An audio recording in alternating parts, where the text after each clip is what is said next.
Hello everyone. Let's do self-study with Jyotsna. So today we are going to read a new chapter, that is historical background of Lakshmikant. Okay. So this chapter is very important. You know why? Because आपको ये सिर्फ polity नहीं बल्कि history दोनों में ये chapter आपको included है। और ये चैप्टर दोनों ही सब्जेक्ट में बहुत ही क्वेश्चन कैरी करता है। बहुत सारे क्वेश्चन जो है ये दोनों इस चैप्टर से मिलते हैं। अभी क्यों ये एक ही चैप्टर पॉलिटी में भी है और हिस्ट्री में भी है, क्यों? तो ये ऐसा इसलिए है क्योंकि जो है हमें कंपनी रूल और रेगुलेशन जो है वो किस तरह से इंक्रीज़ किया, कैसे उसका टाइमलाइन जो है इसको हम लोग हिस्ट्री में पढ़ते हैं।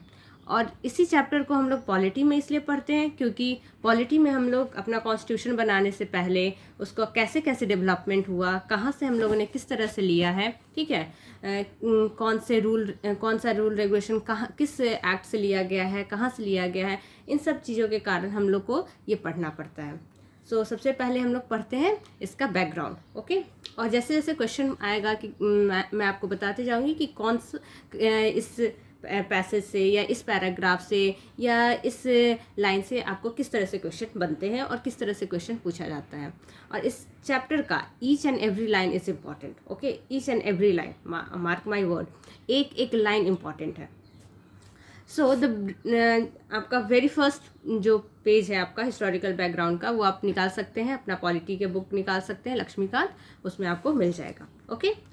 So here it is saying कि ब्रिटिश जो है हमारे इंडिया में आए हैं 1600 में। यू नो दैट कि 1600 में हमारे ब्रिटिशर्स जो है हमारे इंडिया में फर्स्टली एंटर किए थे एज अ कंपनी, ठीक है, एक कंपनी के तौर पे आए थे और उस कंपनी का नाम था East India company.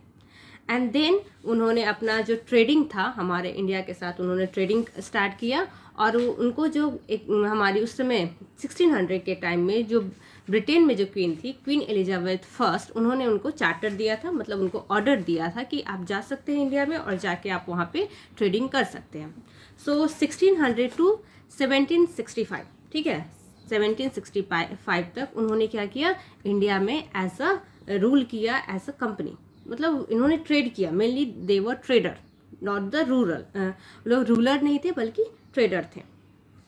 So after 1765 what happen, ठीक है, कि उनका फंक्शन जो था वो चेंज होने लगा। अब 1765 में ऐसा क्या हुआ, व्हाट हैपन कि अचानक से एक ट्रेडिंग कंपनी जो है वो एक रूलिंग कंपनी में चेंज हो रहा था। उनके हाथ में अब पावर आ रहा था कि वो हमें रूल कर सके, हमें कंट्रोल कर सके। सो एज यू नो, आपने हिस्ट्री पढ़ा होगा तो आपको पता होगा 1764 में हमारा बैटल ऑफ बक्सर हुआ है, okay. So battle of Buxar में हमारे जो बंगाल के नवाब थे वो हार गए थे, ठीक है। और उसके कारण उन्होंने वहाँ का जो दीवानी मतलब वहाँ पे टैक्स को कलेक्ट करने का जो ये अथॉरिटी था वो हमारे ईस्ट इंडिया कंपनी को दे दिया गया। सो उनके अंडर में 3 स्टेट उस समय आ गए थे जो उस समय बंगाल हुआ करते थे। And these 3 states are Bihar, Bengal and Orissa. So ये तीनों स्टेट आ गए। सो 1765 से जो एक कंपनी था जिसका काम था ट्रेड करना, ठीक है, व्यापार करना, वो अब एक कंपनी हमारे यहाँ रूल करना स्टार्ट की। इन 3 स्टेट से यहाँ पे रूलिंग का स्टार्टिंग होता है। सो आफ्टर दैट जब और ये जो 1765 से 1858 तक ये जो कंपनी था वो एक तरह से कंपनी रूल कर रहा था हमारे ऊपर, हमारे कंट्री के ऊपर, 1765 टू 1858, ओके। अब 1858 में ऐसा क्या घटना हुआ, तो 1858 से जस्ट एक साल पहले 1857, ठीक है, 1857, you know the revolt of 1857, Jhansi Rani Lakshmibai. तो वहाँ हमारा जो फर्स्ट रिवॉल्ट हम लोग किए हैं 1857 में। सो इतना बड़ा ये रिवॉल्ट था कि इसकी आवाज़ जो गूंज थी, ठीक है, वो कहाँ तक पहुँची, इंग्लैंड तक पहुंची। और क्वीन जो उस समय वहाँ पे जो क्वीन थी, उनको ये बात का पता चला कि वहाँ पे जो ट्रेडर्स जो है, जिस कंपनी को ट्रेड करने के लिए भेजे थे, वो they are not doing trading only, now they are controlling और they have the authority of control the country India. So वहाँ उनके पास गया। सो अब क्या हुआ कि यहाँ पे अब तक जो पावर था वो ट्रेडर मतलब ईस्ट इंडिया कंपनी के पास था, लेकिन यहाँ से जो पावर है वो शिफ्ट हो जाएगा वहाँ की क्वीन के पास, मतलब इंग्लैंड की क्वीन जो है अब वो वहाँ से डायरेक्ट रूल करना स्टार्ट करती है हमारे इंडिया में। सो ये फर्स्ट 1858 में जो है उनका फर्स्ट सबसे पहले वहाँ से रूलिंग स्टार्ट होता है क्वीन एलिजाबेथ का, वहाँ क्वीन का। ओके, नाउ व्हाट हैपन, सो 1858 से 15 अगस्त 1947, ये जो लंबा 100 साल का ऑलमोस्ट पीरियड है, इस पीरियड में हम लोग को जो कंट्रोल और हम लोग पे जो कमांड कर रही थी, हम लोग को जो भी हम लोग जिसके अंडर में थे वो थे वहाँ की क्वीन, इंग्लैंड की क्वीन के अंडर में हम लोग थे।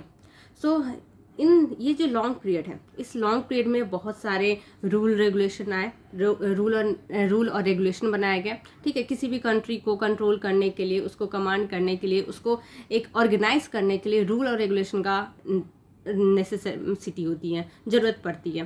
ठीक है, सो ये ज़रूरत जो है सिर्फ आज हमारे कंट्री के लिए नहीं है, उस समय भी था। ठीक है, कि किस तरह से इन लोगों को कंट्रोल किया जाए, इन लोगों को रूल किया जाए। सो इसलिए उस समय भी हमारे बहुत सारे रूल एंड रेगुलेशन बने थे। सो वो सारे जो रूल और रेगुलेशन जो आए और जो बने, उसी को हम लोग कंपनी रूल, रेगुलेटिंग एक्ट और बहुत सारे नामों से जानते हैं। ठीक है, सो इस चैप्टर में हम लोग को वही रूल्स और रेगुलेशन जो है वो पढ़ना है। ओके, सो सबसे पहले जो हमारे एम एन रॉय थे, ठीक है, उन्होंने एक कॉन्स्टिट्यूशन बनाया जाए इसका बात कहा था, और उन्होंने ये 1934 में बोला है। ओके, 1934 में एम एन रॉय ने कॉन्स्टिट्यूशन असेंबली बनाने के बाद कहा था, और उन्हीं का सजेशन को हम लोग मानते हुए 1946 में हमारा एक कॉन्स्टिट्यूएंट असेंबली बनता है, और यही कॉन्स्टिट्यूएंट असेंबली जो है वो हमारा जो अभी का कॉन्स्टिट्यूशन है उसको फ्रेम करता है। ठीक है, और फाइनली हम लोग 26 जनवरी 1950 को हमारा कॉन्स्टिट्यूशन बन के तैयार होता है, और उसी कॉन्स्टिट्यूशन को हम लोग टिल टुडे फॉलो कर रहे हैं। ओके, उसमें ये कॉन्स्टिट्यूशन जो उस समय बना था वो उसका बेसिक स्ट्रक्चर जो है, बेसिक फिक्चर जो है वो उसको भी चेंज किया नहीं जा सकता है, but as according to the time और डिमांड ऑफ टाइम हम लोग बहुत सारे अमेंडमेंट करते रहते हैं। उस रूल जो हमारा रूल बुक जो हुआ उसमें अमेंडमेंट होते रहता है, जो हमारा कॉन्स्टिट्यूशन है उसमें अमेंडमेंट होता है। ठीक है, सो अब तक बहुत सारे अमेंडमेंट हुए और फर्दर भी अमेंडमेंट होगा, लेकिन जो उसका बेसिक स्ट्रक्चर है वो कभी चेंज नहीं होगा। So very now come to the first, जो सबसे पहले जो कंपनी रूल और रेगुलेशन लेके आया था वो आया था 1773 में। Okay, regulating act of 1773। 1765 में उन लोग के हाथ में हमारा सत्ता गया, हम लोग का कंट्रोल जो है ब्रिटिशर्स के पास पहुंचा है 1765 में। ठीक है, और उससे कितने साल बाद, 8 ईयर्स, ऑलमोस्ट 8 ईयर्स के बाद वो लोग एक रूल फॉर्म करके हम इंडिया में उसको इम्पोज करेंगे। Okay, so this act is very important. इस एक्ट से बहुत सारे क्वेश्चन रहते हैं। ठीक है, ऑलवेज, और हर क्वेश्चन आपको बीपीएससी में भी मिलेगा, यूपीएससी में भी मिलेगा, सिविल सर्विस के और भी एग्जाम जो होते हैं, यूपीपीसीएस है, एमपीपीसीएस है, everywhere you will get, and also SSC में भी आपका इस चैप्टर से, स्पेशली इस रेगुलेटिंग एक्ट से बहुत सारे क्वेश्चन होते हैं। ठीक है, सो नाउ तो this act is of great constitutional importance. इस एक्ट का बहुत ज़्यादा इंपॉर्टेंस है, कॉन्स्टिट्यूशनल इम्पोर्टेंट है, because it was the first step taken by the British government to control and regulate the affair. ठीक है, तो ये पहला स्टेप है जो कि लिया गया था ब्रिटिश गवर्नमेंट के द्वारा। End of the east India company, it recognized for the first time the political and administrative function of the company. This is the first act which will do what? It will regulate or recognize the political and administrative affair of the company. Company का उस समय हमारे पे company का rule है, so company का जो rule administration है और पॉलिटिकल जो भी उसका लीडिंग है या जो भी उसका है, उस सबको ये जो रूल आया है आपका रेगुलेटिंग है वो मतलब उसको कमांड करेगा, उसको फॉलो अप करवाएगा। So it led the foundation of central administration in India. So this is the first, ठीक है, first stone for the central administration in India. India का सेंट्रल एडमिनिस्ट्रेशन हो, सेंट्रलाइज एडमिनिस्ट्रेशन हो, इसका जो फाउंडेशन स्टोन जो रखा गया है वो इस एक्ट के थ्रू रखा गया है, regulating act of 1773। Okay, so let's deal with the features. What are the features of this act? ठीक है, इस एक्ट्स की क्या इंपॉर्टेंस है, इसके क्या फीचर्स हैं। सो द वेरी फर्स्ट आपका सबसे पहला जो इम्पोर्टेंट फीचर है ये है कि governor general of Bengal as a governor general of Bengal, ठीक है। गवर्नर ऑफ बंगाल जो था, ठीक है, पहले जो गवर्नर ऑफ बंगाल हुआ करते थे उनको अब एक नया डेजिग्नेशन दे दिया गया, गवर्नर जनरल ऑफ बंगाल, ठीक है। सो उनका पोस्ट जो है वो चेंज हो गया। सो आपसे ये क्वेश्चन हमेशा पूछा जाता है कि कौन सा एक्ट है जिसमें गवर्नर जनरल को गवर्नर जनरल ऑफ बंगाल का डेजिग्नेशन दिया गया था। So you will have to answer कि रेगुलेटिंग एक्ट 1773।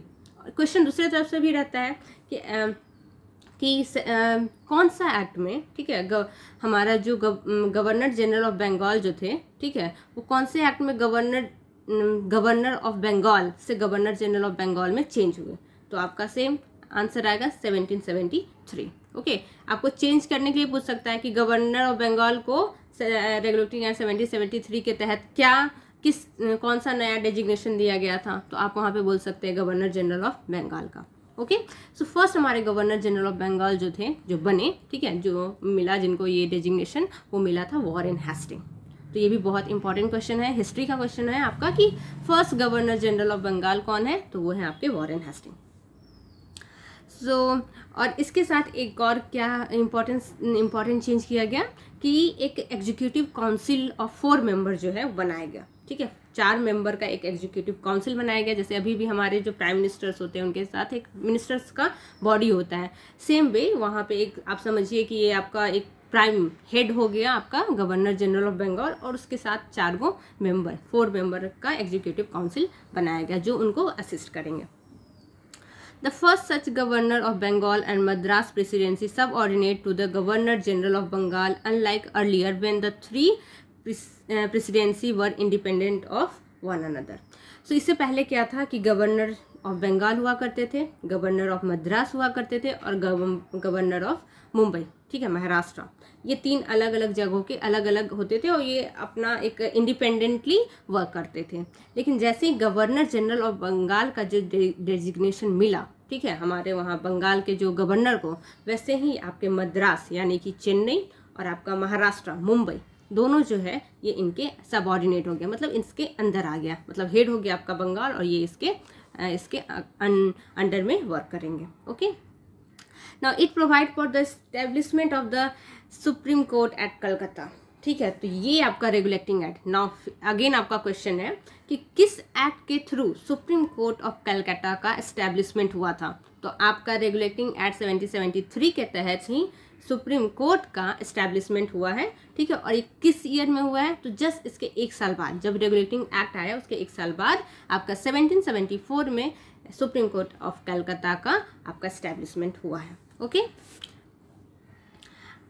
एंड इसमें जब सुप्रीम कोर्ट बनेगा तो ऑब्वियस है 1 chief justice and 3 other justice जो है, 1 चीफ जस्टिस और उसके साथ 3 को अदर जस्टिस का अपॉइंटमेंट किया गया। ओके, देन नेक्स्ट है it provide for the it prohibited the servant of company for engaging in any private trade और accepting presents and bribes from the natives. So ये जो रूल आया, इसमें जो भी वहाँ के कंपनी के सर्वेंट थे उनको मना किया गया कि आप किसी भी तरह का लेन देन, मतलब आप किसी भी तरह के गिफ्ट्स या ब्राइब्स जो है आप नहीं लेंगे। एक्चुअली क्या हो रहा था कि इस समय तक कंपनी जो था वो बहुत ज़्यादा करप्ट हो गए थे, बहुत ज़्यादा इसमें करप्शन हो रहा था, और इस करप्शन को रोकने के लिए ये रेगुलेटिंग एक्ट में ये क्लॉज जो है वो डाला गया, ताकि जो हमारे उस समय जो ईस्ट इंडिया कंपनी के जो भी सर्वेंट थे, जो भी वर्कर थे, वो ब्राइब्स और सब गिफ्ट वगैरह लेने नहीं ले सके, ठीक है। Next, it strengthened the control of the British government over the company by acquiring the court of directors, government body of the company, to report on its revenue, civil and military affairs in India. Okay, so इसके बाद क्या हुआ, ये जो आपका जो rule and regulation आया, इसके कारण क्या हुआ कि जो गवर्नमेंट है, ब्रिटिश गवर्नमेंट जो है, उसका कंट्रोल जो है वो कंपनी पे स्ट्रांग होने लगा, ठीक है। कंपनी पे स्ट्रांग मतलब कंपनी को वो लोग अपने कंट्रोल में लेना शुरू कर चुके थे, ठीक है। ब्रिटिश गवर्नमेंट कंपनी को कंट्रोल में लेना शुरू किया था, लेकिन फाइनली जो टोटल कंट्रोल वो अपने हाथ में लेते हैं, वो लेते हैं कब, आपका 1857 के युद्ध के बाद जो 1858 का क्वींस प्रोक्लेमेशन आता है उसमें। पर यहाँ इन्होंने स्टार्ट किया कि थोड़ा थोड़ा उनको कंट्रोल में लिया जाए, ठीक है। कंपनी कुछ ज़्यादा ही अपना मतलब होशियारी दिखा रही है या कुछ ज़्यादा ही अपना कर रही है, तो let's take some control over them. So इसके लिए ये किया गया था।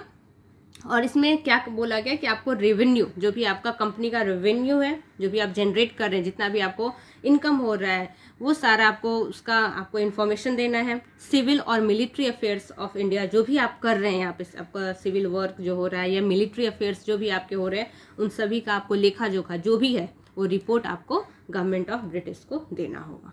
ओके, सो यहाँ तक किसी को कोई प्रॉब्लम, कोई डाउट? आपको अगर कोई भी डाउट, कोई भी प्रॉब्लम है तो आप कमेंट करके कमेंट सेक्शन में मेरे से पूछ सकते हैं। Okay okay, so this way you have learn about the company rule. और उसमें कंपनी रूल में भी फर्स्ट